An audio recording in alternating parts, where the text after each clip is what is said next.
आपण प्रदोष समयाला जेव्हा शिवाचं पूजन करतो तेव्हा आपण बेल वाहतो. बेल म्हणजे काय तर 2 हात आणि 1 मस्तक यांचं ते चिन्ह आहे की देवा संपूर्ण कर्मेंद्रिय, ज्ञानेंद्रिय आणि त्यांच्यामधली संयुक्तिक करणारी रचना या सगळे सर्वस्व माझं मी जे आपण करतोय, तुला पाहिजे ते बदल तू घडवून आण.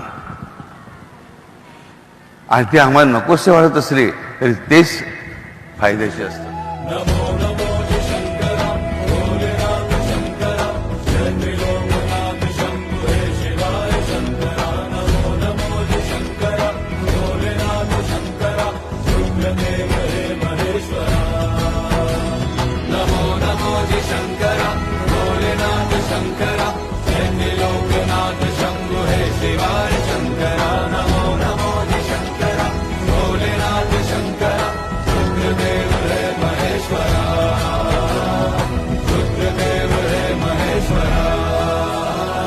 रुद्रदेव